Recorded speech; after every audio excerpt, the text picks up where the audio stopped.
초기에는 굉장히 후한 제도로, 좋은 제도로 시작이 됐는데 너무 후하다 보니까 국민연금 기금이 고갈되고 있어요. 출생 연도에 따라서 점점 국민연금 개시 연령이 늦춰지는 걸로 바뀌었습니다. 그래서 국가가 퇴직연금 제도를 시행했습니다. 벌써 시행한 지가 20년이 넘었습니다. 국민연금은 우리 사회의 노후준비 수단으로서 가장 좋은 제도죠. 지식토크 구독자 여러분 안녕하십니까? 대한민국 연금 1등 연금 박사 이용주입니다. 여러분이 연금에 대해서 노후를 설계하시면서 궁금한 게 있으시면 언제든지 연금 박사에게 물어보시면 여러분이 궁금해하는 연금에 대한 모든 정보를 얻으실 수 있을 겁니다. 2026년 1월 1일부터 국민연금이 어떻게 변경되나요? 국민연금이 1988년도에 시작됐습니다. 벌써 생긴 지가 37년이 됐죠. 근데 초기에는 굉장히 후한 제도로, 좋은 제도로 시작이 됐는데 너무 후하다 보니까 국민연금 기금이 고갈되고 있어요. 걷는 거는 별게 없는데 주는 건 많으니까 점점 이렇게 적자가 나겠죠. 그래서 2055년에 기금 고갈이 확정되어 있습니다.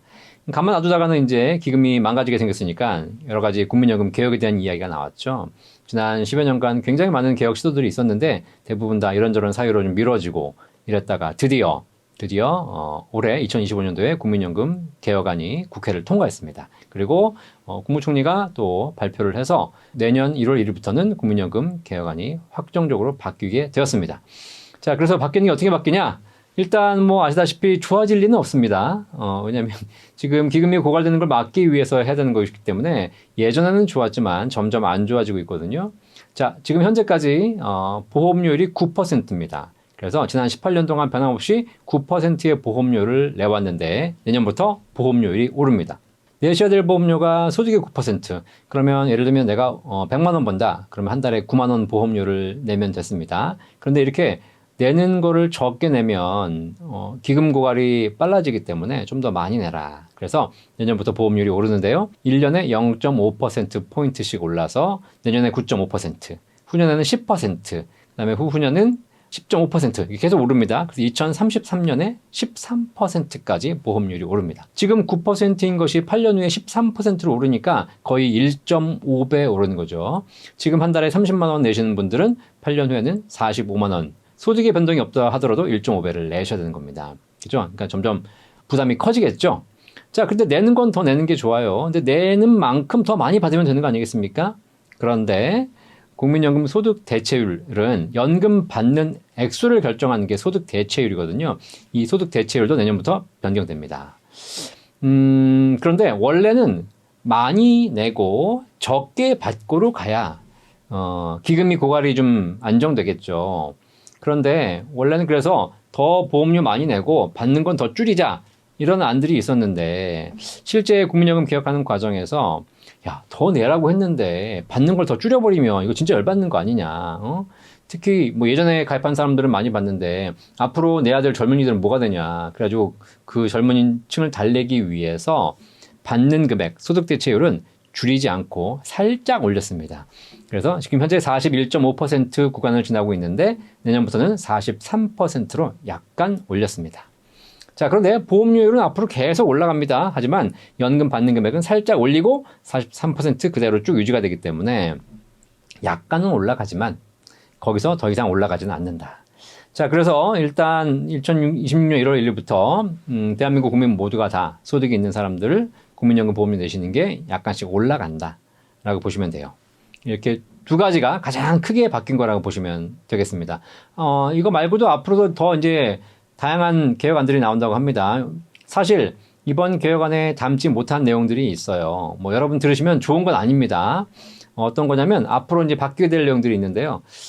지금은 보험료 더 올려서 내라. 그다음에 받는 거 조금 그냥 많이 받지 말아라. 이런 내용이잖아요. 자, 근데 이 두 가지 다 보험료 더 내라. 받는 건 그대로 받아라. 이런 것들은 전부 다 과거에 내온 사람들, 이미 납부를 완료한 사람들에 대한 이야기가 아니라 앞으로 내야 될 사람들에 대한 이야기입니다. 그러니까 이미 납입을 완료했거나 납부를 다 한 사람들, 과거에 낸 사람들은 상관없어요. 다 냈기 때문에. 그죠? 그리고 이미 연금 받으신 분들도 아무 영향이 없습니다. 그러니까 앞으로 내야 될 젊은이들에게 더 내라? 너희들이 그냥 내는 거는 뭐 적정 수준에서 받아라. 이렇게 정해지는 거죠. 그래서 실제 국민연금 개혁안에 이번에 빠졌는데 진짜 들어가야 될 사항이 뭐냐면 지금 연금 받으시는 분들의 연금액을 깎는 겁니다. 그죠? 네. 이거는 이 방송 보시는 분 중에서 젊은이들이 계시다면 당연히 그렇게 해야 되는 거 아니냐. 지금 너무 많이 받으시니까 이렇게 생각할 수 있겠지만 반대로 지금 연금으로 생활하시는 국민연금 수급자 입장에서는 내가 평생 열심히 내가지고 연금 받고 있는데 이걸 왜 깎냐. 이런 반론이 있겠죠. 그래서 이거는 사실 지금 현재 연금을 받거나 조만간 받을 사람들을 대상으로 해서 연금액을 깎는 거기 때문에 사실 현실적으로 이렇게 쉽게 결정할 수 있는 제도는 아니에요. 그런데 이 제도가 바로 뭐냐면 이제 자동 조정 장치라는 거거든요. 그러니까 연금을 받을 때 일정한 경제 성장이라든가 저출산 여러 가지 사회 현상을 반영해서 연금액을 올리는 걸 좀 덜 올리거나 아니면 조금 깎자 이런 걸 조정하는 거거든요. 이 자동 조정 장치가 시행이 되면 지금 연금 받으신 분들도 다 연금이 줄어들지는 않겠지만 더 늘지는 않는 그런 구조가 될 수 있습니다. 이런 제도까지는 아직까지 시행은 되지 않았지만 이것도 조만간 시행이 사실 저는 개인적으로 돼야 된다고 봐요. 그래야지 기금 고갈이 조금 더 늦어지고 연금 제도가 좀 안정적으로 유지될 수 있다고 보고 있습니다. 크레딧 제도도 바뀐다는데 어떻게 변경되나요? 네, 지금 이렇게 큰 굵직굵직한 제도로 보험료를 올리고 소득 대체율을 고정시키고 이런 것들이 이제 바뀌고 있잖아요. 그거 말고 좀 젊은이들을 위해서 뭔가 좀 더 해주자라고 해가지고 만든 제도가 이제 크레딧 제도입니다. 크레딧 국민연금의 크레딧 제도는 뭐냐면 일정한 조건을 달성하면 그거에 대해서 국민연금 가입 기간을 더 인정해 주는 거예요. 연금액을 늘려주는 게 아니고 가입 기간을 더 인정해 주는 겁니다. 가입 기간을 더 인정해 주는 거니까 자동적으로 연금액은 올라가겠죠. 일단 대표적인 게 세 가지가 있습니다. 군복무 크레딧, 출산 크레딧, 실업 크레딧. 이 중에서 군복무와 출산 크레딧이 대폭 바뀝니다. 자, 이제 어떻게 바뀌냐? 현재도 있습니다. 현재도 군대 갔다 오신 분들, 군대 갔다 오신 분들인데 2008년 1월 1일 이후에 군대를 갔다 오신 분들은 군대 갔다 온 기간 중에서 6개월을 군복무 크레딧으로 인정해 줍니다. 여러분이 신청하실 필요는 없고요. 나중에 연금 탈 때 내가 가입 기간이 예를 들면 100개월이었는데 군대 갔다 오신 분들은 106개월이 되어 있는 겁니다. 가입 기간을 늘려줌으로써 연금액을 좀 더 늘려주는 제도가 군복무 크레딧이죠. 2008년 이전에 갔다 오신 분들은 해당이 안 되고요. 2008년 이후에 갔다 오신 분들만 해당이 됩니다. 자, 이게 현행까지 제도입니다. 자, 그런데 지금 군대를 몇 달 갔는지 아시죠? 저 군대 갈 때는 거의 26개월, 30개월씩 갔는데 지금은 군대 18개월만 갑니다. 어쨌든 군대는 18개월 갔다 오는데 왜 군복무 크레딧은 6개월만 인정해 주느냐. 불만이 많잖아요. 갔다 온 걸 다 인정해 주든가. 그래가지고 이번에 법 개정이 되면서 6개월의 군복무 크레딧 인정 기간을 12개월로 늘렸습니다. 그래서 내년 1월 1일부터는 군복무 크레딧이 12개월로 늘어나서 인정됩니다. 그래서 어쨌든 좀 더 많은 기간을 인정받을 수 있게 되는 것이죠. 자, 그런데 이 법안이 확정된 게 올 4월이에요. 공포까지 됐어요. 근데 또 이제 그 사이에 몇 달 지났잖아요. 또 불만들이 생긴 겁니다. 법은 확정됐고 내년 1월 1일부터 시행인데 또 이제 얘기가 나오는 거죠. 아니 군대 18개월인데 해줄 거면 18개월 다 해주지 뭘 12개월만 해주냐. 그래가지고 또 지금 개정 법안이 발의되어 있습니다. 그래서 어차피 해주는 거 그냥 18개월 인정해주자. 그런데 이 법안은 발의는 돼 있고 아직 통과는 되지 않았어요. 만약에 통과가 올 하반기까지 된다면 18개월로 되겠지만 아니라면 그냥 12개월만 인정받으시게 됩니다. 이게 군복무 크레딧입니다. 자, 군복무 크레딧은 누가 대상이죠? 남자만 해당이 돼요. 남자만. 남자가 군대 가니까. 여자가 군대 가는 거 보셨어요? 여자는 군대 안 갑니다. 여자가 군대 가는 건 군인, 직업군인으로 가는 거죠. 직업군인은 군인연금이고 일반 사병으로 여자가 가는 경우는 없기 때문에 결국은 일반 사병에 대한 군복무 크레딧 혜택은 남자만 받을 수 있습니다. 그럼 불공평하잖아. 그죠? 여자들은 왜 혜택이 없어? 그래서 국가가 추진한 제도가 바로 출산 크레딧이에요. 지금 현재도 있습니다.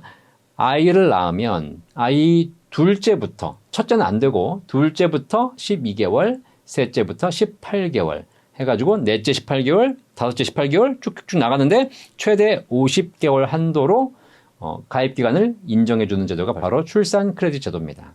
자, 그런데 이것도 이번에 개정됩니다. 아니, 첫째는 자식 아니냐. 그래서 이번에 개정된 게 셋째도 인정해 줍니다. 이제 첫째 12개월, 둘째 12개월, 셋째 18개월, 넷째 18개월 이렇게 되는 것이고요. 과거에는 50개월 한도가 있었는데 이것도 폐지됩니다. 무제한. 그러니까 자식을 한 10명 나면 그냥 한 180개월 인정받는 거예요. 국민연금 안 내도 돼 그냥. 네, 자식만 10명 나면 되는 거예요. 자, 이렇게 해서 출산도 좀 자녀를 많이 낳도록 바뀝니다. 이렇게 바뀐다고 해가지고 자녀를 많이 낳으면 좋을 텐데 우리가 뭐 국민연금 많이 받으려고 자녀를 또 많이 낳는 거는 또 힘들잖아요. 그렇죠? 네. 자, 그래서 어쨌든 제도가 이렇게 바뀐다는 거 여러분 참고하시면 되겠습니다. 출산 크레딧 관련해서 한 가지 아셔야 될 게 있어요. 아까 군복무 크레딧은 누구한테만 해당된다? 군대 갔다 온 남자에게만 해당된다. 출산은 출산한 여성에게 해당된다? 아닙니다. 출산은 남자도 받을 수 있습니다. 무슨 얘기냐? 그쵸. 아이를 그 가정에서 낳지 않습니까? 그럼 출산 크레딧이 30개월이 생겼어요. 이 30개월 남자가 쓸 수도 있고 여자가 가져갈 수도 있고 부부가 반반 나눌 수도 있습니다. 아시겠죠? 원래는 출산은 여성이 하는 거기 때문에 여성에게 주는 것이 뭐 더 일반적일 수 있겠지만 어쨌든 부부가 같이 한 거니까 남녀가 나눌 수 있다는 거 그걸 결정하시면 되겠습니다. 국민연금 추후납부란 정확히 어떤 제도인가요? 국민연금 추후납부는 사실 별로 이렇게 말도 안 되는 제도죠. 왜냐하면 과거에 못 낸 걸 나중에 추후에 낼 수 있게 만들어준 제도입니다. 여러분 한번 생각해 보세요. 이거 추가납부가 아니고 추후납부예요. 추가납부는 내가 지금 하고 있는 것에다가 더 내는 게 추가납부잖아요. 국민연금은 추가납부 제도가 없습니다. 더 내지 못합니다. 그런데 국민연금은 추후납부 제도가 있어요. 과거에 못 낸 걸 나중에 낼 수 있게 해주는 거죠. 그 다음에 생각해봐요. 개인 자산, 개인 연금, 개인 금융상품 중에 과거에 내가 못 냈는데 그걸 나중에 낼 수 있게 해주는 상품이 있나요? 없어요. 지금 삼성전자 주식이 9만 원, 10만 원 하고 있는데 10년 전에 만 원, 2만 원 할 때 내가 그때 못 샀으니까 지금 만 원, 2만 원 과거 걸 살 수 있게 해달라. 가능합니까? 안 되죠. 개인 금융상품은 낙장, 불입. 나가면 끝이에요. 네. 안 냈으면 끝입니다. 그런데 국민연금에는 이상한 제도가 있는데 추후납부라고 해가지고 과거에 못 낸 걸 나중에 낼 수 있게 해주는 제도가 있어요. 그래서 혹시 여러분이 과거에 이런저런 사유로 내가 직장을 옮겼다든가 실직을 했다든가 아니면 여러 가지 사유로 인해서 육아를 하느라고 쉬었다든가 이래서 과거에 국민연금을 못 내셨던 기간이 있으시다면 국민연금공단 전화해 보시면 추후 납부 가능 기간이 나옵니다. 그 가능 기간을 오늘 바로 내실 수가 있겠습니다. 물론 과거에 못 냈던 기간을 낼 수 있는 것이지 과거에 안 내고 개겼던 기간은 안 됩니다. 내라고 분명히 날라왔는데 안 내고 연체하고 개겨버렸어. 이런 기간은 안 돼요. 그죠? 불가피한 사정으로 인해서 못 냈던 기간, 이런 기간으로 인정받은 기간은 나중에 추후 납부할 수 있습니다. 추후 납부 팁 하나 드립니다. 추후 납부 하실 거면 오래 하셔야 됩니다. 오래. 아시겠죠? 왜냐하면 지난 18년 동안은 국민연금 보험료율이 변화가 없었습니다. 따라서 10년 전에 하나, 5년 전에 하나, 올해 하나 사실 큰 차이는 없었어요. 그죠? 추후 납부할 돈으로 내가 딴 거를 불릴 수도 있었기 때문에 굳이 먼저 할 이유가 별로 없었습니다. 그런데 지금 앞으로 국민연금 개혁안이 통과되면서 내년부터 보험료율이 올라갑니다. 그게 무슨 얘기냐면 과거에 못 냈던 걸 이번에 한 번에 내야 되는데 이 한 번에 내야 되는 전체 금액이 올해 하는 것과 내년에 하는 것과 후년에 하는 것이 달라진다는 얘기예요. 점점 더 올라갑니다. 그렇죠? 더 많은 금액을 낸다고 해서 연금액이 올라가면 좋겠는데 그렇지 않아요. 연금액은 변함이 없는데 내는 돈만 올라갑니다. 따라서 혹시라도 추후 납부 계획이 있으셨던 분들은 올해 늦어도 내년까지는 하셔야 된다. 추후납부는 누구에게 가능하며 구체적인 조건은 무엇인가요? 추후 납부 관련해서 여러분들이 궁금해하시는 게 뭐냐면 그러면 내가 과거에 못 냈던 기간이 한 30개월을 못 냈다. 그죠? 그걸 이제 와서 추후 납부할 수 있다라고 하시는데 이런 경우에 추후 납부 얼마를 하냐? 이걸 굉장히 궁금해하세요. 내가 과거에 못 냈던 돈이 있는데 그때 못 냈던 게 한 달에 10만 원씩 30개월 동안 한 300만 원 못 냈다. 그걸 지금 와서 내면 되느냐? 그렇지 않습니다. 추후 납부는 과거에 못 냈던 돈을 내는 것이 아니라 이번 달 내시는 보험료 곱하기 과거에 못 냈던 기간만 갖고 오는 겁니다.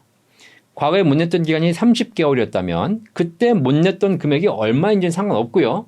30개월 기간만 갖고 오고 곱하기 이번 달 내는 보험료 그래서 이번 달에 내가 만약에 20만 원 내고 있다. 20만 원 곱하기 30개월, 600만 원을 추후 납부를 하시게 되는 겁니다. 자, 이렇게 해서 추후 납부를 하시게 되면 여러분들이 이 추후 납부를 할 때 신청을 하셔가지고 바로 내실 수도 있고요. 이거를 분납을 하실 수도 있어요. 그래서 내가 한 1,000만 원 되는데 이거 내기가 너무 힘들다. 그러면 신청은 1,000만 원 다 하시고 최대 60개월까지 분할 납부가 가능하기 때문에 천천히 나눠서 내실 수도 있겠습니다. 이렇게 해서 좀 부담되시는 분들은 이렇게 내시면 돼요. 실제로 이 정도 추후 납부를 하시게 되면 대략 한 1,000만 원 정도를 추후 납부하시게 되면 연금액이 적게는 7만 원, 많게는 10만 원 가까이 올라갑니다. 1,000만 원 추후 납부하고 10만 원 연금액이 올라간다. 그러면 하시겠어요? 안 하시겠어요? 잘 한번 생각해 보세요. 1,000만 원 일시불로 내고 65세부터 매달 10만 원씩 평생 받는다. 하시겠습니까? 안 하시겠습니까? 한번 짱구를 굴려보십시오. 잘 봐요. 1,000만 원 냈는데 한 달에 10만 원씩 연금액이 올라가요. 그러면 1년이면 120만 원 받고요. 8년 받으면 원금 다 받아요. 그죠? 자, 여러분이 투자를 해서 8년 만에 원금을 회수할 수 있는 상품이 있을까요? 쉽지 않아요. 그래서 만약에 여러분들이 65세부터 8년만 받으면 원금 다 받으시고요. 그 이후로부터 8년 더 사시면 원금의 2배를 받고요. 또 8년 더 받으면 원금의 3배를 받습니다. 만약에 여러분들이 65세부터 한 100세까지 살아버린다. 그러면 거의 원금의 4, 5배를 받습니다. 그죠? 대박이에요. 그래서 혹시라도 여러분들이 추후 납부 안 하신 분들 있으시다면 꼭 한번 국민연금공단 전화해 보셔가지고 조건 확인해 보시고 여러분들이 낼 수 있는 금액도 확인해 보시고 그렇게 해서 방법들이 많이 있으니까 늦어도 빠르면 올해, 늦어도 내년까지는 꼭 하시기를 추천드리겠습니다. 출생 연도에 따라 국민연금의 정상적인 개시 연령은 어떻게 달라지나요? 자, 국민연금 언제 받는지 아시죠? 국민연금은 사실 국민연금 초창기에는요 60세부터 수령이었거든요. 근데 이제 점점 그 평균 수명이 길어졌잖아요. 그래가지고 국민연금법이 개정되면서 출생 연도에 따라서 점점 국민연금 개시 연령이 늦춰지는 걸로 바뀌었습니다. 이미 그 진행 중이고 있는 법입니다. 현행법상 어떻게 되어 있냐면 지금은 이미 뭐 1957년 이전에 태어나신 분들은 다 연금을 개시했고요. 57년부터 58년, 59년, 60년까지 태어나신 분들은 62세부터 개시가 됩니다. 이미 개시 다 하셨어요. 그 다음에 61년, 62년, 63년, 64년생 분들, 이분들은 63세부터 연금을 개시합니다. 올해 지금 어떻게 하고 있냐면 1962년생 분들이 올해 63세가 돼가지고 국민연금을 개시하고 있는 겁니다. 그죠? 자, 그런데 65년생, 66년생, 67년생, 68년생 요 4년도에 태어나신 분들은 64세부터 받아요. 그리고 1969년 이후에 태어나신 분들은 다 65세부터 받습니다. 이렇게 국민연금은 출생 연도에 따라 연금 개시 시점이 점점 늦춰지고 있습니다. 아, 그럼 나는 뭐 1970 몇 년생이고 80 몇 년생이니까 65세부터 받겠지? 라고 생각하실 수 있는데 현행법은 그래요. 하지만 과연 그럴까요? 뭐 유추해 보건대 이번 연금 개혁에는 포함되지 않았지만 결국 기금 고갈이 가속화되고 또 기대 연명이 길어지고 하면서 뭐 선진국에서도 이미 그러고 있으니까요. 연금 받는 연령이 조금 더 늦춰질 가능성이 높습니다. 그래서 예상을 해보자면 1969년 이후에 태어나신 분들은 65세부터 받는다 그랬죠. 69, 70, 71, 72년생 분들은 65세부터 받을 거예요. 근데 73, 74, 75, 76년에 태어나신 분들은 66세부터 받을 거고요.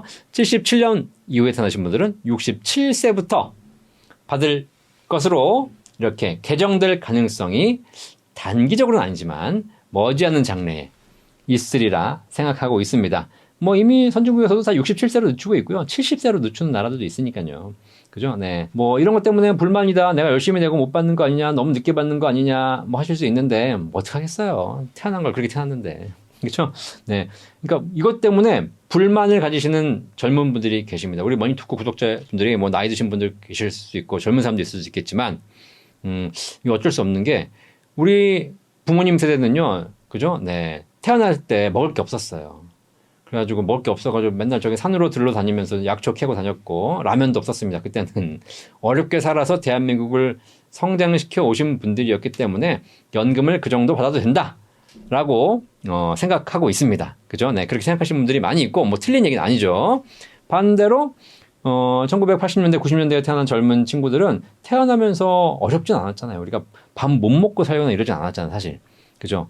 그랬기 때문에 사실 노후에 조금 더 연금 제도에 있어서 뭔가 약간 좀 더 불합리하더라도 좀 참아야 된다라는 이야기를 하시는 분도 계십니다. 제 의견이 그렇다는 건 아니고 제 의견도 뭐 비슷하긴 하나 어쨌든 연금 기금 고갈을 막으려면 이런 부분이 좀 필요하다는 걸 우리가 좀 공통적으로 인식을 하고 접근할 필요는 있겠습니다. 조기 수령 중인데 근로소득이나 사업소득이 발생하면 연금 지급이 중단되나요? 자, 일단 국민연금을 받을 때 좀 전에 우리가 정상 개시 연령 공부했죠. 정상 개시 연령이 내가 출생 연도에 따라서 달라진다고 했어요. 일반적으로 65세부터 연금을 받는다고 가정했을 때 65세부터 연금이 개시되지만 사람의 상황에 따라서 내가 정말 돈이 없어가지고 빨리 좀 땡겨받고 싶다라고 생각하시는 분도 계실 거고 65세가 됐지만 나는 아직 여유가 있어. 뭐 일도 하고 있고 뭐 돈도 좀 있어. 그래서 굳이 먼저 받을 필요는 없어. 라고 생각하시는 분도 있을 거 아닙니까? 그래서 국민연금에는 두 가지 제도가 있습니다. 당겨받을 수 있는 조기수령제도, 늦춰받을 수 있는 연기연금제도가 있어요. 각각 5년까지 당겨받을 수가 있고 5년까지 늦춰받을 수가 있습니다. 그럼 65세 연금을 개시한 사람이 5년 당겨받으면 60세부터 받을 수가 있는 것이고요. 65세 연금 받을 사람이 5년 늦춰받으면 70세부터 받을 수 있는 겁니다. 자, 그런데 당겨받는 거나 늦춰받는 거나 뭐 금액이 차이가 없다면 뭐하러 늦게 받아요? 누구나 다 일찍 받아야지. 그죠? 어차피 똑같은 금액인데 빨리 받아야지. 그렇지 않습니다. 일찍 받으면 1년에 6%씩 감액이 돼요.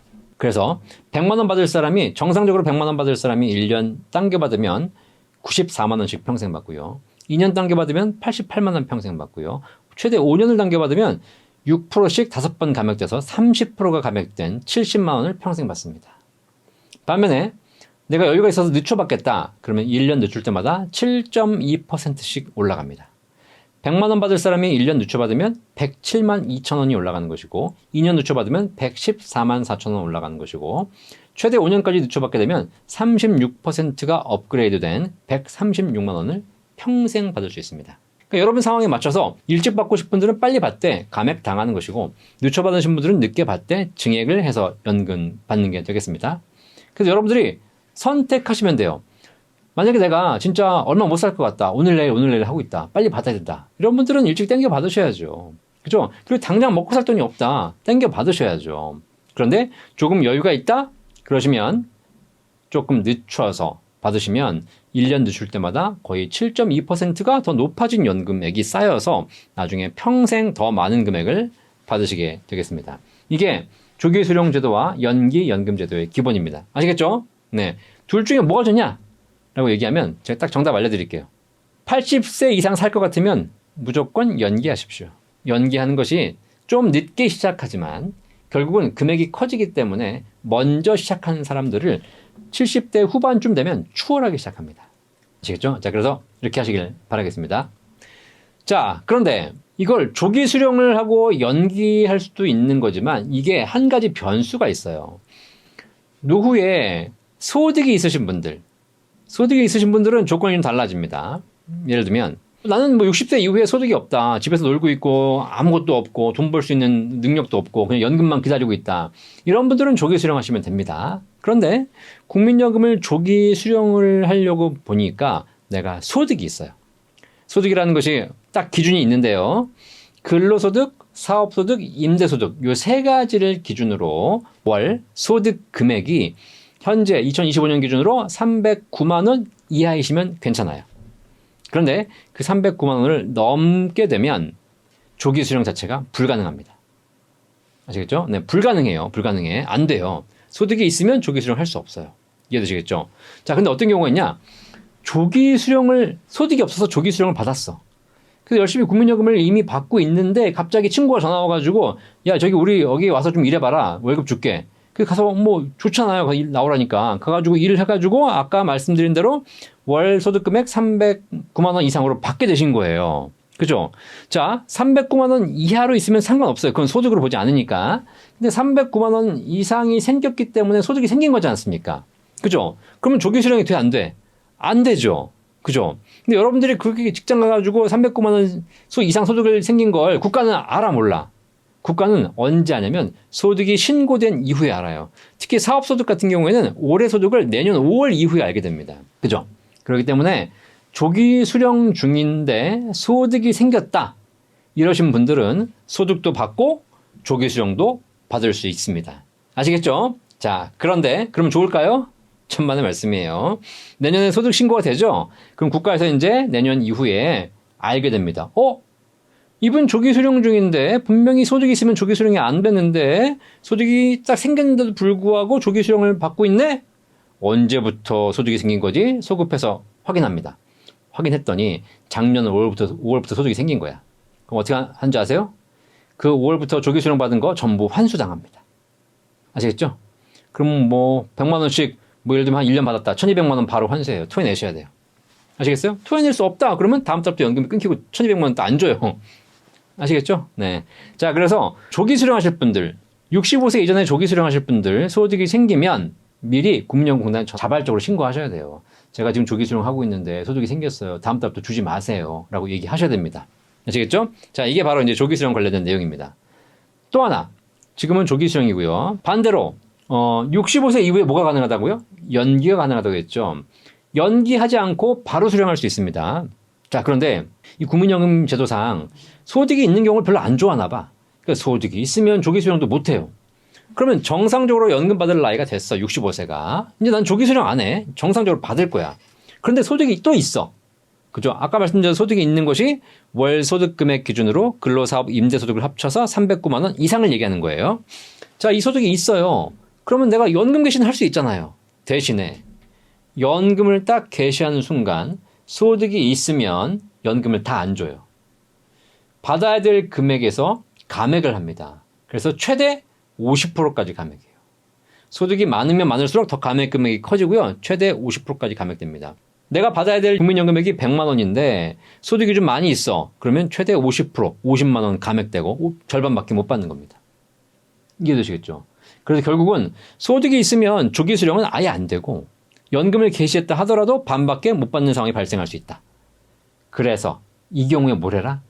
연기를 하면 됩니다. 연기. 자, 지금 받겠다고 하게 되면 어차피 반밖에 못 받아. 그런데 연기를 하게 되면요. 연금을 받는 게 아니잖아요. 그래서 연기할 때마다 1년에 7.2%씩 올라가게 됩니다. 그래서 5년 후가 되면 36%가 올라간 연금액을 받게 돼요. 그리고 5년 후가 되면 소득이 있어도 얼마든지 금액도 관계없이 얼마가 있던 관계없이 5년이 지나면 그다음부터는 감액되지 않습니다. 그래서 국민연금은 조기 수령은 소득이 있으면 안 되고요. 연금 개시 이후에 소득이 있는 경우에 그럴 때는 무조건 연기를 하시면 됩니다. 연기를 하면 연금액도 늘어나고 감액도 안 당하는 그런 혜택을 받을 수 있는 것이니까 꼭 한번 해보시기를 바라겠습니다. 유족연금을 더 많이 받기 위해 연기연금을 선택하는 것이 도움이 되나요? 질문 잘 주셨는데 유족연금이 뭔지를 알아야 돼요. 유족연금이라는 것이 내가 연금을 받는데 국민연금 받다가 사망하잖아요. 뭐 받든 받지 않든 돌아가시면 사망을 합니다. 사망을 하게 되면 내가 받아야 될 기본 연금액의 한 40에서 60%, 뭐 일반적으로 다 20년 이상 가입하시니까 60% 정도가 배우자, 유족에게 지급이 됩니다. 자, 그러니까 내가 받던 연금액의 60%가 지급되는 것이니까 200만 원 받던 사람이 사망하시게 되면 120만 원 정도가 배우자에게 유족연금으로 지급되는 겁니다. 그죠? 이 국민연금 굉장히 좋은 제도예요. 내가 받다 죽으면 끝이 아니라 내가 받던 금액의 60%를 배우자의 평생에 줘요. 얼마나 좋은 제도야. 이런 좋은 제도가 있습니다. 유족연금. 자, 그런데 그러면 유족연금을 내가 받는 연금액이 늘어나면 유족연금액도 늘어나겠지라고 생각하시는 겁니다. 맞습니다. 여러분이 국민연금 보험료를 열심히 내고 추후 납부도 하고 뭐 임의 계속 가입도 하고 열심히 해가지고 여러분의 기본 연금액을 늘려놓으면 그 기본 연금액을 받다가 돌아가시게 되면 거기에 60%가 배우자에게 지급됩니다. 그런데 좀 전에 우리가 배웠듯이 연금액을 우리가 일찍 받을 수도 있고 늦춰 받을 수 있다고 했죠. 일찍 받으면 감액이 되고 늦춰 받으면 징역이 된다 그랬지 않습니까? 그죠? 이 일찍 조기 수령해서 감액되는 부분, 늦춰 받아서 징액되는 부분은 유족연금에 반영되지 않습니다. 예를 들면 내가 받아야 될 연금액이 200만 원인데 정상 연금액이 200만 원인데 좀 일찍 수령해가지고 150만 원 받고 있어요. 150만 원 받다가 돌아가시면 150만 원의 60%인 90만 원이 지급되는 것이 아니라 원래 정상적으로 받는 연금액 200만 원의 60%인 120만 원이 지급됩니다.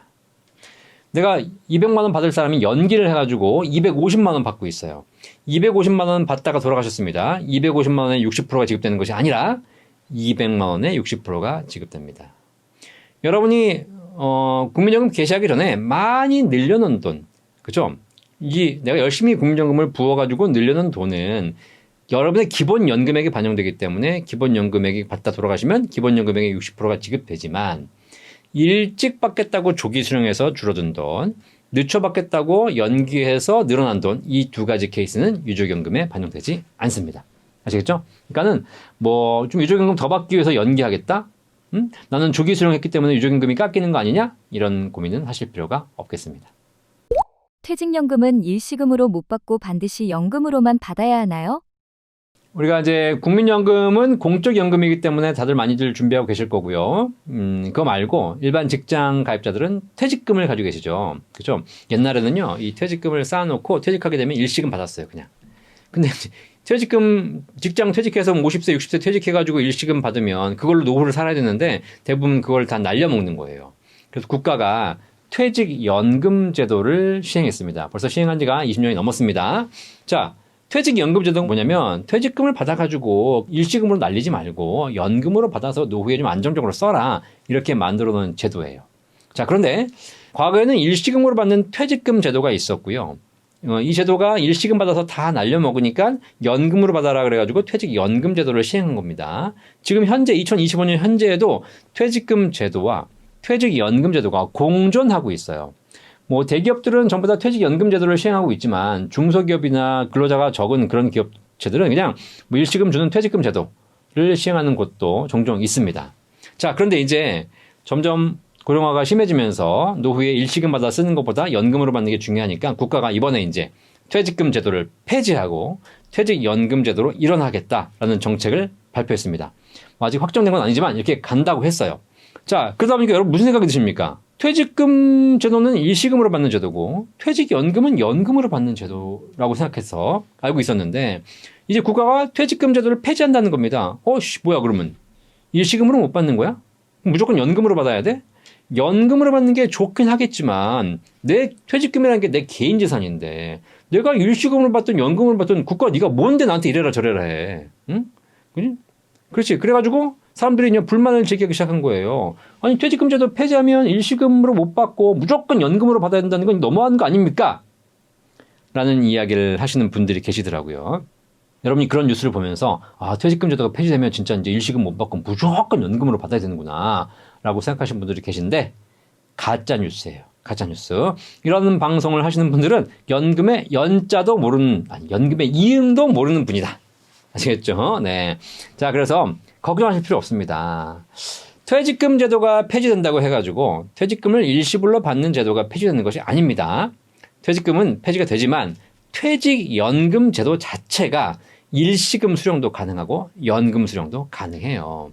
실제로 여러분 퇴직하시게 되면 이제 퇴직금을 IRP 계좌라는 퇴직연금 통장으로 받으시게 될 거예요.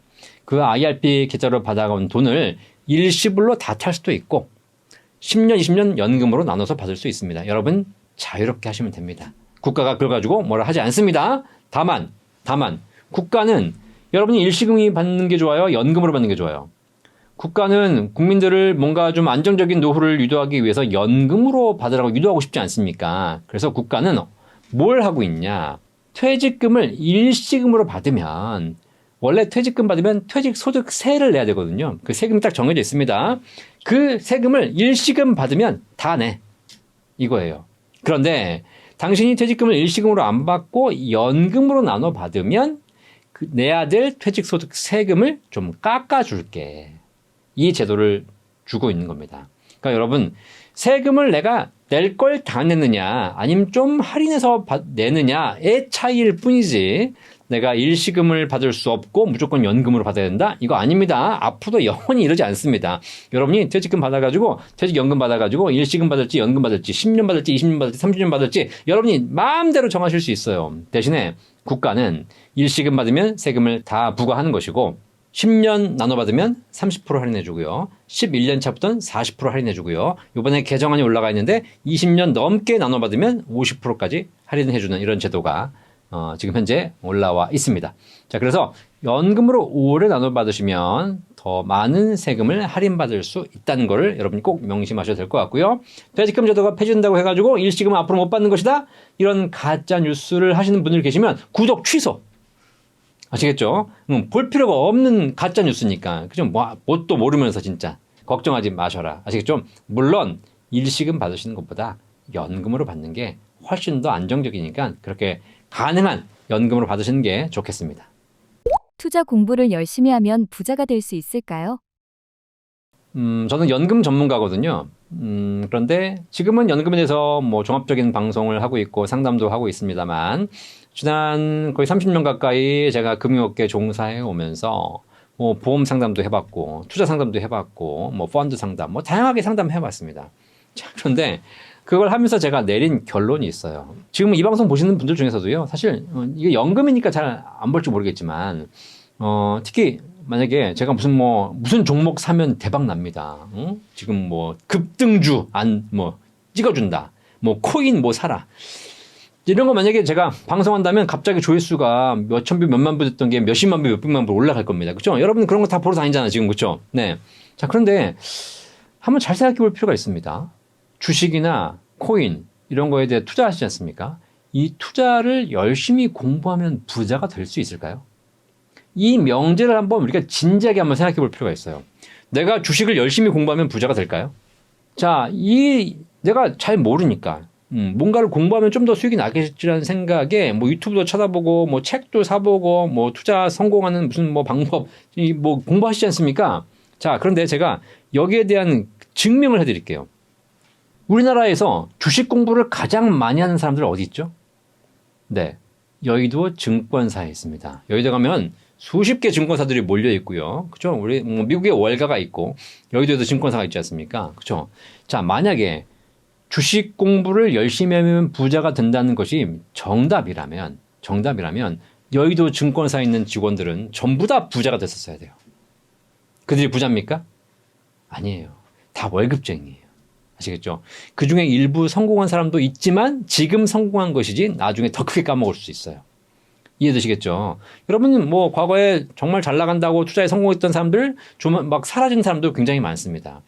결국 뭐냐면 실제로 주식을 공부해서 부자가 될 수 있다면 그 여의도 증권사 직원들이 제일 먼저 부자가 돼야 되는데 그들도 그게 쉽지 않다는 걸 알고 있다는 사실이에요. 그죠? 자, 그럼 여러분도 이런 질문 줄 수 있어요. 아니 미국에 보니까 월가에 금융회사에 뭐 투자 전문가들, 자산운용하는 사람들, 뭐 이런 펀드 매니저들 이런 사람들 엄청 돈 벌었던데요? 그죠? 잘 한번 생각해봐요. 그 사람들 어떻게 돈 벌었어요? 펀드 매니저들.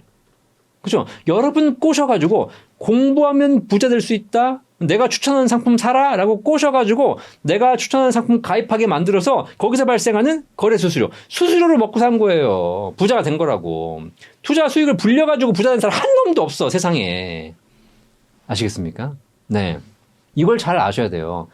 자, 저는 뭐 증권사 직원분들이라든가 뭐 은행, 뭐 보험사 이런 직원분들이 다 나쁘다고 생각하지 않아요. 다 그분들도 먹고 사는 겁니다. 어차피 똑같아요. 그죠? 자, 그런데 한번 잘 생각해 봐요. 증권회사는 뭘 먹고 살까요? 여러분이 증권사 가가지고 증권사 직원에게 물어봅니다. 제가 뭘 사면 돈을 벌 수 있을까요? 뭘 투자해야 될까요? 물어볼 거 아닙니까? 그걸 물어보기 전에 생각해 봐야 돼. 이 직원은, 이 증권사, 이 은행은 뭐 먹고 살까? 뭐 먹고 삽니까? 여러분에게 투자 종목을 추천해서, 그죠? 거기서 수익이 나면 그 수익을 증권사와 고객이 반띵하는 거예요? 그래서 여러분이 수익이 나면 수익을 일정 부분 가져가고, 여러분이 손실이 나면 손실을 일정 부분 책임져주고, 이런 구조가 돼 있습니까? 이런 구조로 투자 상품을 판매하는 곳은 단 한 곳도 없습니다. 아시겠죠? 우리나라에 있는 수많은 금융회사들은 뭘 먹고 사냐? 거래 수수료, 판매 수수료 먹고 삽니다. 아시겠죠?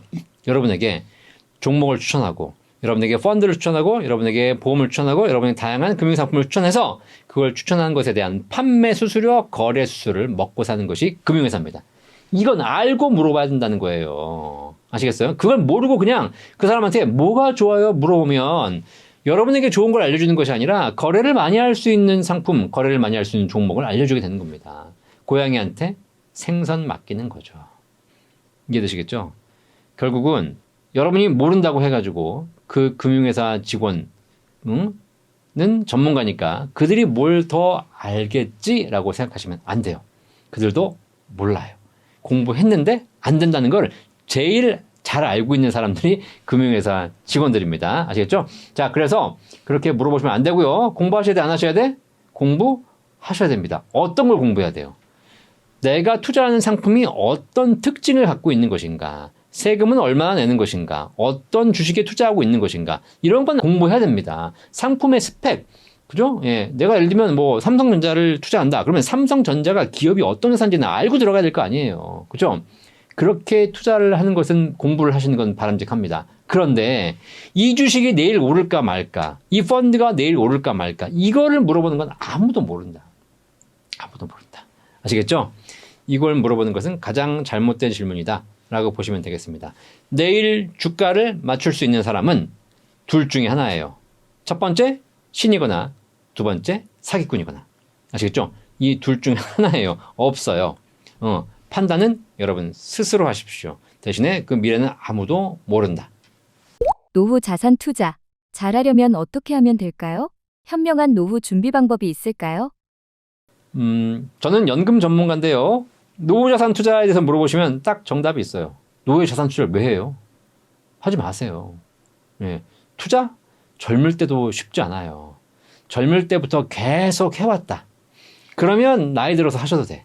그죠? 왜냐면 내가 끊임없이 수십 년간 투자라는 걸 공부해 왔고 어떻게 하면 성공하고 어떻게 하면 실패한지 알 수 있고 나의 성향 또 나의 상황에 맞춰서 투자 비중을 결정할 수 있는 그런 투자가 가능하기 때문에 꾸준하게 하시면 됩니다. 그죠? 그런데 평생 직장 생활하면서 주식이 뭔지도 모르고 투자도 해본 적도 없고 괜히 했다가 한번 날려가지고 다시는 안 해 그러고 이제 몇 년 또 쉬고 있고 그죠? 잘 모르니까 옆 사람한테 물어보고 야 요즘 또 뭐 좋대더라 야 그런 얘기만 듣고 막 그냥 카더라라는 정보통신만 듣고 그냥 투자하시고 이렇게 왔을 거 아닙니까? 이렇게 아무 정보도 없고 경험도 없으신 분이 갑자기 노후에 자산 투자한다고 들어와가지고 한다? 하지 마세요. 그냥 수많은 금융회사들의 먹잇감이 될 뿐입니다. 아시겠죠? 그리고 젊을 때는 자산을 불려가기 위해서 좀 공격적으로 투자해 볼 필요가 있습니다. 젊은 친구들이 공격적으로 안 하는 게 더 이상해, 사실. 그죠?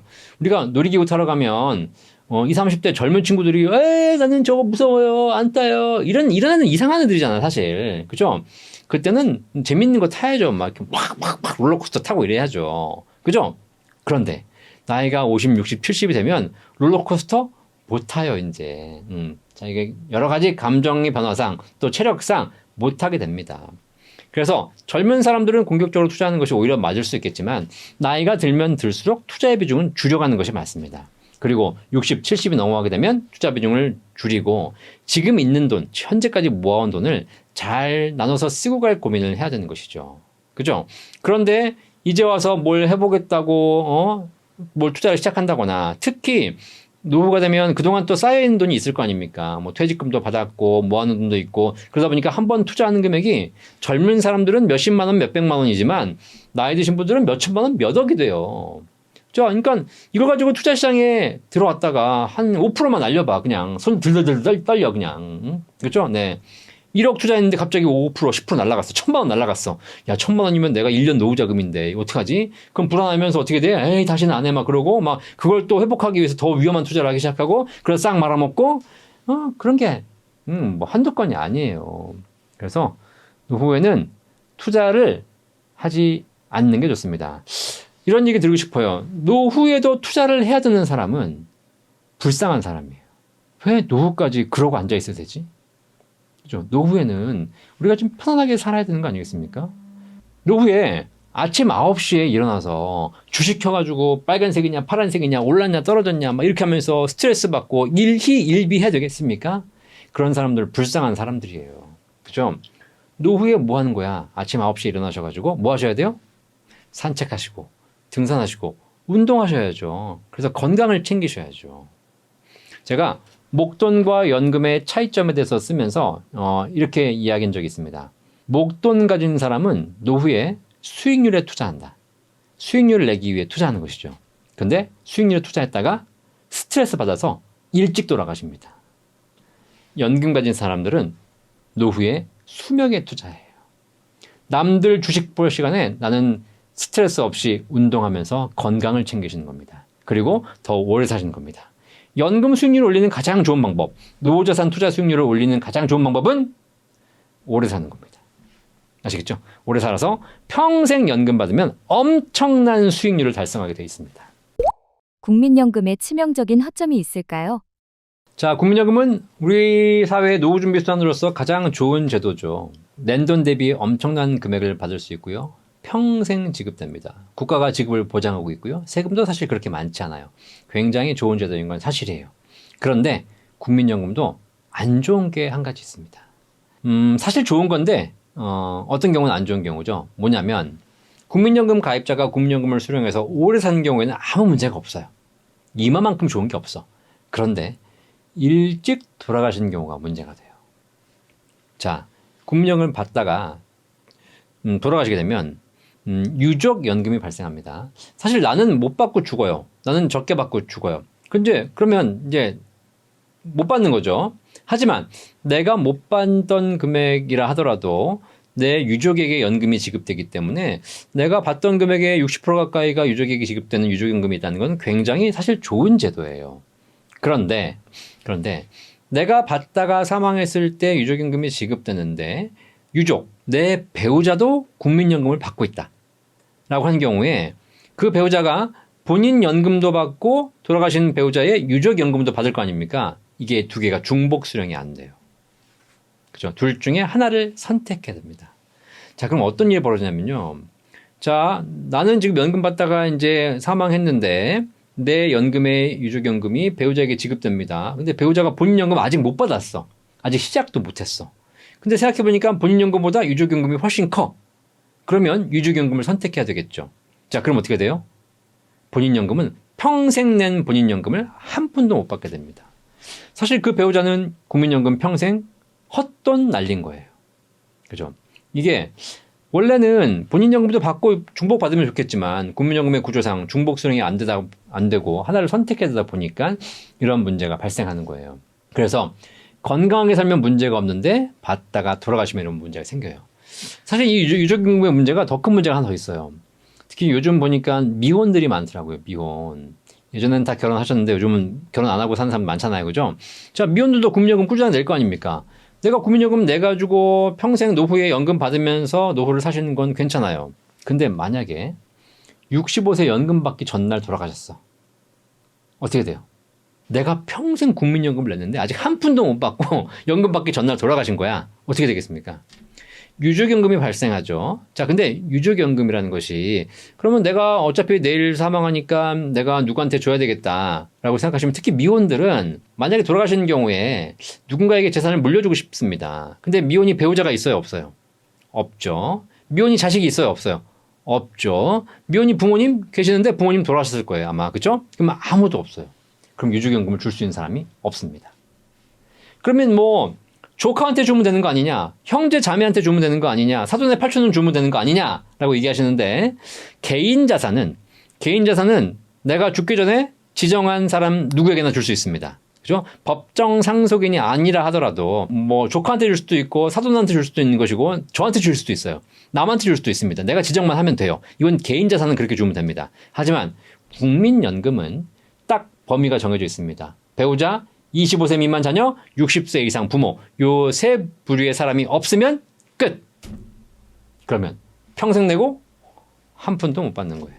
자, 이래서 결국은 국민연금은 현재 상황에서 대부분 다 저도 가입하고 있고 배우자도 가입하고 있는 경우가 많이 있기 때문에 오래 사신다면 허점은 없어요. 하지만 일찍 돌아가신다면 문제가 발생할 가능성이 되게 커요. 그것만 참고하시면 되겠습니다. 우리가 반드시 알아야 할 5가지 연금이 있을까요? 대한민국은 이제 노후 준비가 꼭 중요한 나라가 됐기 때문에 국가가 여러 가지 연금 체계를 갖고 있어요. 3층 연금이라는 얘기 들어보셨죠? 3층 연금 3가지를 준비해라. 여기다가 2가지가 더 있습니다. 5가지 연금 체계를 갖고 있으니까 여러분이 꼭 한번 내가 연금을 어떻게 준비할까라고 생각했을 때 5가지를 한번 잘 챙겨보시기 바라겠습니다. 첫 번째가 국민연금이에요. 국민연금. 그래서 1층 연금이라고 하죠. 국민연금 지금 내가 얼마를 내고 있고 나중에 얼마를 받을 수 있는지 잘 챙겨보시기 바라겠어요. 두 번째가 직장인분들은 퇴직금이에요. 퇴직연금. 내가 지금 열심히 회사를 다니고 있는데 퇴직금이 얼마나 쌓여 있는지, 나중에 퇴직할 때쯤 되면 얼마만큼 퇴직연금을 받을 수 있는지 챙겨보시기 바라겠고요. 특히 퇴직연금이 DB형이 아니라 DC형으로 가입하신 분들은 직접 운용을 해야 되거든요. 재직 중에도 계속 운용을 해서 퇴직연금 수익률을 올릴 수 있도록 고민을 좀 해보셔야 됩니다. 이거 관리하는 거 되게 중요하고요. 그 다음에 3층 연금이 바로 개인연금이에요.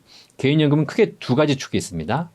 납입할 때 세금 환급받을 수 있는 연금저축 IRP 많이 하고 계시죠? 그 다음에 납입할 때 세금 환급은 없지만 연금 탈 때 비과세 받는 연금보험. 요 2가지 축이 있습니다. 요 2가지 축이 개인연금이거든요. 그래서 연금저축 IRP에 매년 얼마씩 불입하면서 세액공제 받고 연금 준비하는 거, 그다음에 비과세 연금보험에 매년 얼마씩 불입하면서 노후에 비과세로 연금 준비하는 거, 요 2가지를 잘 챙겨보실 필요가 있고요. 각각의 상품이 장단점이 있으니까 그걸 잘 챙겨보실 필요가 있습니다. 이렇게 해서 1, 2, 3층 연금이죠. 거기다가 우리나라는 65세 이상 어르신들이 돈이 없으시거나 어려우신 분들이 계시잖아요. 그래서 국가가 기초연금이라는 제도를 운영하고 있어요. 이거 0층 연금이라고 얘기하기도 하는데 65세 이상 어르신들 중에서 소득 기준 하위 70%에게 국가가 한 달에 최대 34만 2천 원씩 지급하고 있습니다. 자, 무슨 얘기냐면 65세 이상 어르신들을 줄을 세웁니다. 자산이나 소득을 다 평가해가지고 줄을 세워서 1, 2, 3등은 안 줘요. 그리고 4, 5, 6, 7, 8, 9, 10등 요 70%에게 상황에 따라서 뭐 금액이 약간 달라지지만 최대 34만 2천 원의 매월 기초연금액을 평생 지급합니다. 자, 이것도 그러니까 나는 기초연금에 해당이 안 되겠지라고 하시겠지만 우리나라 노인 10명 중에 7명이 받고 있는 거예요. 웬만하면 다 받을 수 있습니다. 자, 이렇게 해서 받게 되면 이걸로 굉장히 노후 준비를 잘 하실 수가 있고요. 만약에 부부인 경우에는 나도 받고 배우자도 받아요. 물론 두 분이 같이 받으신 경우에는 20%가 감액되긴 하지만 그래도 거의 5, 60만 원 가까운 금액을 받을 수 있기 때문에 노후 생활에 큰 도움이 되십니다. 이 방송 보시는 분 중에서 65세 이상이신 분들은 이미 다 알고 계시거나 챙기고 계시겠지만 혹시 여러분이 30, 40대다 여러분 부모님이 기초연금 받을 수 있는지 대상이 되시는지 받고 있는지 꼭 한번 챙겨보시기 바라겠습니다. 기초연금의 가장 큰 특징, 신청해야 줍니다. 대상이 돼도 신청하지 않으면 안 줘요. 그래서 몰라서 못 받고 계신 분이 대한민국에 20만 명이 있습니다. 아시겠죠? 자, 그래서 꼭 한번 부모님 기초연금 챙겨보시기를 바라겠습니다. 자, 마지막으로 5번째. 우리나라는 국민연금도 있고 퇴직연금도 있고 개인연금도 있고 기초연금도 있는데 사실 우리나라 사람들은 연금 준비를 제대로 못했죠. 그 이유가 뭐냐면 연금 준비는 못했지만 다 뭘 하나씩 갖고 있어? 집 한 채씩은 갖고 있지 않습니까? 평생 열심히 일해가지고 집 한 채 마련하는 게 꿈 아닙니까? 그죠? 그래서 특히 우리나라는 부동산 자산 비중도 굉장히 높습니다. 가계 자산의 70% 이상이 부동산이니까요. 결국 연금은 부족하지만 집은 있는 경우가 많아요. 그렇죠? 근데 노후에 나이 들어가지고 내가 이제 먹고 살 건 없고 연금도 없어가지고 정말 힘들게 살고 있는데 집 한 채는 있다는 겁니다. 이런 분들을 위해서 대한민국이 도입한 제도가 바로 주택연금 제도입니다. 굉장히 좋은 제도예요. 전 세계적으로 3개국밖에 없어요. 미국, 홍콩, 대한민국.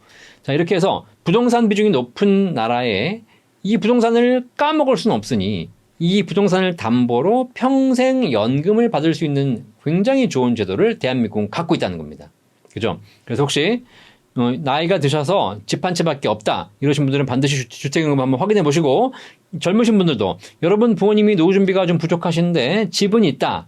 그죠? 그러면 우리 엄마 아빠가 저 집은 어떻게든 갖고 있다가 돌아가실 때 나한테 물려주고 가셔야지 이렇게 욕심 부리지 마시고 부모님한테 그 집 담보로 평생 연금 받으면서 행복하게 살다가 가십시오. 라고 해서 주택연금 추천해 주실 필요가 있겠습니다. 자, 일단 주택연금은 공시가격으로 12억 원 이하인 주택으로 가입이 가능합니다. 비싼 집은 안 돼요. 네, 공시가격 12억 원 이하인 주택으로 가입할 수 있고요. 70세에 너무 일찍 가입하는 건 좋지 않고 70세에 가입하시게 되면 시세 1억당 월 30만 원 연금 평생 나옵니다. 시세 1억. 여기서 가입은 공시가격이라고 말씀드렸지만 지급은 시세, 거의 실거래가를 기준으로 합니다. KB시세나 한국부동산은 시세. 그래서 시세 1억당 월 30만 원 나와요. 내가 살고 있는 집이 실제로 시세가 5억이다. 70세에 가입한다. 그러면 150만 원씩 평생 나옵니다. 그러니까 우리나라 지금 현재 평균 집값이 10억이 넘어갔지 않습니까? 그죠? 그러니까 웬만큼 집을 갖고 있는 사람들은 적게는 1, 200만 원에서 많게는 300만 원 넘는 연금을 주택연금으로 평생 받을 수 있다는 거예요. 그러면 국민연금이 좀 부족하고 내가 퇴직연금이나 개인연금이 좀 부족하다 하더라도 이 집을 담보로 연금만 받을 수 있다면 웬만한 가정에서 노후에 노후 걱정하실 필요는 없는 겁니다. 아시겠죠? 특히 이렇게 주택연금은 받다가 돌아가셨을 때 만약에 일찍 돌아가셔가지고 집값이 남아있으면 남은 금액은 자녀가 상속받을 수 있습니다. 집값은 5억인데 어머니 아버지가 7억을 받아가셨어요. 그 차액을 자식에게 청구하지 않습니다. 국가가 보증해주고 평생 지급해주는 연금 제도이기 때문에 꼭 한번 생각해 보시길 바라겠습니다. 자, 이렇게 국민연금, 퇴직연금, 개인연금, 기초연금, 주택연금까지 연금 제도만 잘 공부하고 이걸 여러분들이 제대로만 활용한다면 저는 개인적으로 대한민국에서 웬만한 가정 누구나 다 월 500만 원의 연금은 다 만들 수 있다고 생각해요. 근데 야, 내가 지금 월 500만 원 벌지도 못하는데 어떻게 월 500만 원 만드냐? 이렇게 생각하시는데 그거는 연금에 관심이 없어서 그렇습니다. 연금에 관심을 가지고 체계적으로만 준비하신다면 누구나 다 노후에 월 500만 원 평생 월급 만드실 수 있겠습니다. 마지막으로 지식토크 구독자분들에게 하고 싶은 말씀이 있으실까요? 지식토크 구독자분들이 이제 지식이 많으시잖아요. 그죠? 네, 지식이 많은데 금융 지식도 많을 거라고 생각을 해요. 자, 그런데 저는 연금 이제 전문가, 연금을 방송을 하는 입장에서 좀 안타깝고 억울한 게 뭐냐면 저도 지금 구독자가 42만 명이에요. 연금 박사. 현재 기준으로 구독자를 더 늘릴 수 있는 방법 압니다. 제가 주식 방송하면 바로 들어요. 예. 여러분 바로 내일 올라갈 종목 알려드리겠습니다. 그죠? 내일 딱 이거 보시면 이 종목 지금 보니까 굉장히 급등세를 타고 있는데요. 여러분 지금 들어가시면 바로 내일 바로 5% 10% 받을 수 있을 겁니다. 그죠? 그런 거 하면 막 구독자 올라갈 거 아닙니까? 내일 안 올라갔어. 그럼 영상 삭제하면 되는 거 아니에요. 그죠? 이렇게 해가지고 그냥 뭐 오른다 떨어진다 뭐 이렇게 하면 다 구독자 올라가요. 그죠? 왜냐하면 이 주식이나 부동산은 사행성이 있기 때문입니다. 그죠? 여러분 잘 아시겠지만 약간의 도박성이 있어요. 그리고 실제로 투자를 하면서 원래 정상적인 투자를 해야 됨에도 불구하고 도박으로 너무 그러니까 뭐 시장이 오르고 떨어지고 관계없이 자꾸 찍어서 이렇게 하시는 분들도 계시거든요. 이런 건 바람직하지 않습니다. 자, 그런데 주식이나 부동산 이런 자산과 연금을 비교해 보면 사실 연금은 제가 아무리 생각해봐도 연금은 너무 올바른 거예요. 올바른 거. 사행성이 없어. 왜냐면 낸 돈의 정상적인 수익이 있어서 연금으로 받는 것이기 때문에. 그리고 대부분이 젊을 때는 잘 피로를 못 느껴. 나이 들어서 발등에 불이 떨어져야지 피로를 느낍니다. 그래서 연금을 나이 들어서 필요할 때 느끼면 사실 조금 늦어요. 조금 일찍부터 준비하실 필요가 있습니다. 저는 연금은 건강과 똑같다고 생각합니다. 건강은 언제 챙겨야 되죠? 건강은 건강할 때 챙겨야죠. 건강을 잃고 나서 병 들고 나서 그제 가서 건강 챙겨봐야 답이 없죠. 연금도 똑같아요. 나중에 연금이 필요할 때 연금을 챙기면 늦습니다. 그죠? 젊을 때부터 꾸준하게 챙겨둬야 하는 것이 연금이다. 이해되시겠죠? 자, 현재 대한민국에서 주식, 부동산 물론 중요합니다. 하지만 연금은 굉장히 앞으로 중요해집니다. 왜냐하면 대한민국 5천만 모든 국민이 주식에 투자하면 대한민국은 도박장이 될 수 있어요. 대한민국 5천만 모든 국민이 부동산을 사기 시작하면 대한민국은 돈이 돌지 않습니다. 돈이 있는 족족 다 집을 사게 되면 돈이 부동산에 묶여버려가지고 시장에는 돈이 돌지 않아서 경기가 엉망이 되는 것이죠. 돈맥 경화가 옵니다. 그런데 대한민국 5천만 모든 국민이 연금을 준비하면 연금은 뭐 하는 자산이죠? 연금은 모으고 쌓아서 결국 쓰는 거지 않습니까? 평생 써야 되는 겁니다. 그죠? 연금을 많이 가입하게 되면 결국 소비가 활성화됩니다. 그죠? 소비가 활성화되면 어떻게 되죠? 시장이 활성화되겠죠. 그러면 사람들이 물건을 많이 사주니까 기업이 성장합니다. 기업이 성장하면 어떻게 되죠? 일자리가 늘어납니다. 일자리가 늘어나면 우리 청년들의 취업이 증가하죠. 청년들이 취업이 증가해서 청년들이 돈이 생기기 시작하면 청년들이 결혼을 하기 시작합니다. 가정이 안정되죠? 그들이 뭘 하죠? 아이를 낳기 시작합니다. 대한민국이 처해 있는 가장 큰 문제가 두 가지가 있어요. 저출산, 고령화. 요 두 가지 문제를 동시에 한 번에 해결할 수 있는 방법, 바로 연금이에요. 연금. 연금을 우리 어르신들이 연금을 가입해서 연금을 많이 써준다면 소비 활성화를 통해서 기업이 살고 일자리가 생겨서 청년들이 건강해지고 그러면 그들이 아이를 낳기 시작할 겁니다. 이해되시겠죠? 결국 우리 사회에서 가장 중요한 자산이 연금이 되어가고 있다는 거 꼭 생각해 보시고 여러분 노후에도 주식, 부동산 잘 준비하시겠지만 연금 소홀하게 생각하지 마시고 꼭 노후에 매달 500만 원 정도 평생 월급, 평생 소득을 만들 수 있는 준비를 지금부터 하시기를 간절히 바라도록 하겠습니다. 감사합니다.